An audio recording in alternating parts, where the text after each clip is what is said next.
Hey guys, what's up? This is Deep here and hope all of you are doing good. So I have with me the latest Zenfone Zoom S and let's get down to the unboxing of this particular device. Looking at the box, it's pretty compact size and neatly packed. Going to the back side of it, you can see the information laid down here. So it's basically the 4GB RAM and 64GB ROM. And it also has the 5.5 Full HD AMOLED display. And going to the top, if you can see, it's also called the ZE553KL model, which is the 5.5 inches screen size. The MRP of it is INR 26,999 and sold exclusively via Flipkart.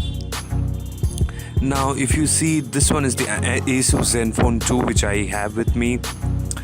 Although this is not the predecessor version of this one was Asus Zenfone Zoom and not S, but the specifications are almost the same. Like this is also the 4GB RAM and 32GB ROM version, having the IPS 5.5 display. Now let's keep this aside and let's unbox this particular device. Now again, going to the package, so if you see, all the details are mentioned here, like the color of it, which I have the navy black version of it.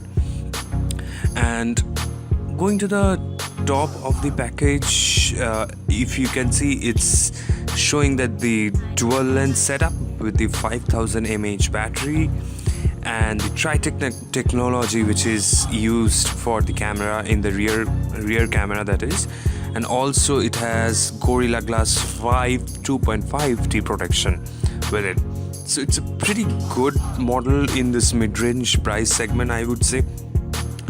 Now opening the box, you can see the device is at the top, and on the other side of it there are some paperworks like the manuals and all, and some of the IMEI stickers which you can stick onto the device if you wish to. And one thing which I really liked about the packaging is Asus has managed to pack one silicone cover with it. So something is better than nothing, right? Okay, so keeping all these things aside, we can see the SIM injector tool, which is pretty much common in today's packaging. So now let's take out the phone.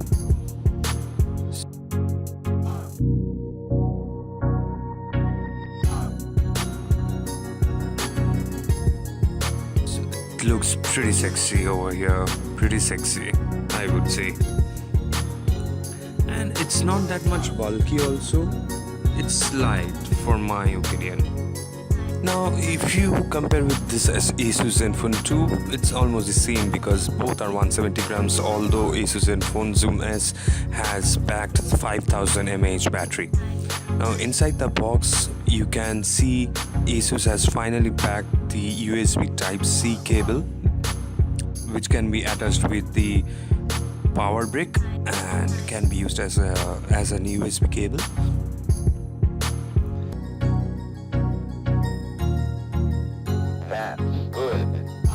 And now there is a separate attachment for the charger, you can see, and this is the 5V 2A charger which is packed over here.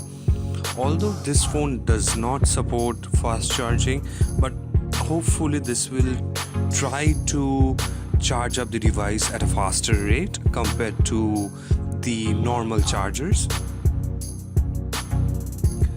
Now what else? Okay, so we find some earbuds and the in-ear headphones, which are supposed to be a very good quality headsets.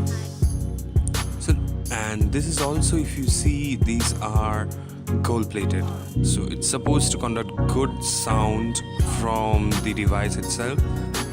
So let's keep all these things aside and unpack the phone from this particular seal. So getting rid of it, So if you see, the size compared to the Asus Zenfone 2 is almost the same, but now this is very slim.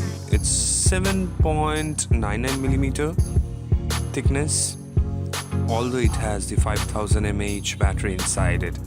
So pretty good job by Asus. And at the front you can see 2.5D Gorilla Glass 5 protection. Pretty neat, I would say, and it's a very premium feeling when you just hold it in your hand. Now, as I said, it looks gorgeous with the 2.5D Gorilla Glass 5 protection. So very good job by Asus. They paid keen attention to the design of the phone, and definitely it's not shatterproof, but it's scratch proof. And these are the 3 capacitive buttons. Now going to the right side of it, we can see the volume rockers and the power button, which also acts as the lock button. And on this side is the hybrid SIM tool tray, so where you can plug either 2 SIM or 1 SIM and 1 memory card at a time. So this is also again a pretty much common thing. Now again, at the top of the device you can find the Sony Sensor 13 megapixel shooter, and this is the earpiece. And also there are some sensors like proximity sensors and notification lights just at the left side of the camera. And at the bottom you can find, luckily, the 3.5mm headphone jack, which is cancelled by iPhone 7 and 7 Plus and its latest versions like 8 and 8 Plus.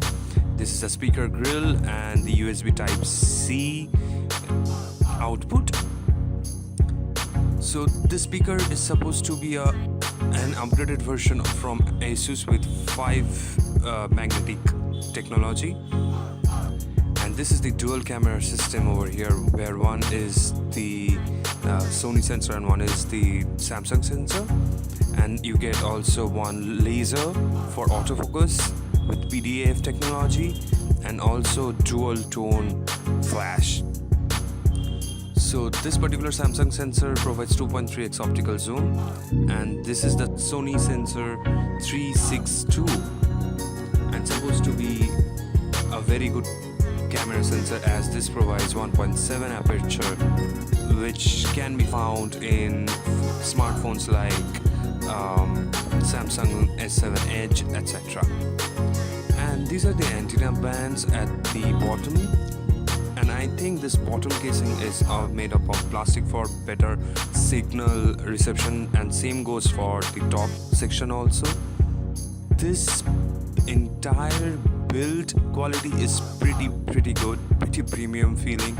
You will feel like holding like a 70,000 rupees phone. Let's power it up. Okay, so it just gave me haptic feedback, and as you can see, it's written Asus in search of incredible, powered by Android. But let's see how incredible it is.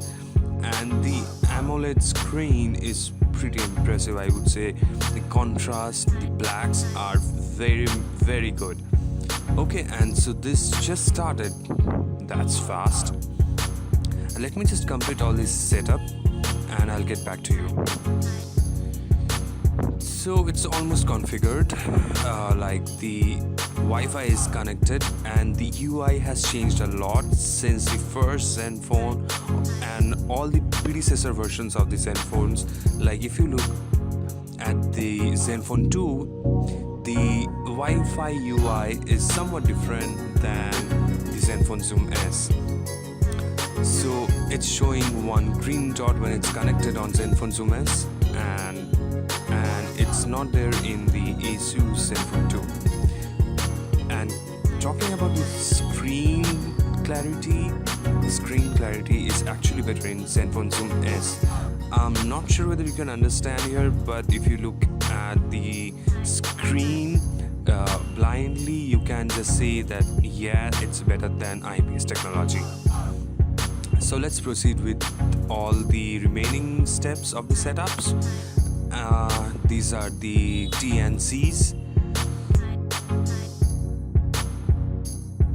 So they are checking some kind of connection status and some software updates, and it's telling me to copy some of the data from another Android device, so I'll just do it. So now I'm scanning my fingerprint, so let's check how fast, how accurate is the fingerprint. So it's giving me haptic feedback at the same time whenever I'm tapping on the fingerprint scanner.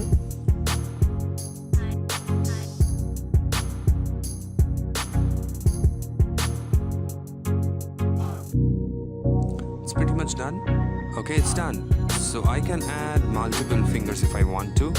So I'll just add another finger and let's see how quickly it does. So it's pretty good, I would say. Okay, it missed a bit, but okay, my bad. Actually, I'm not placing the finger correctly, but yeah, pretty much accurate. So it's done, it's completed,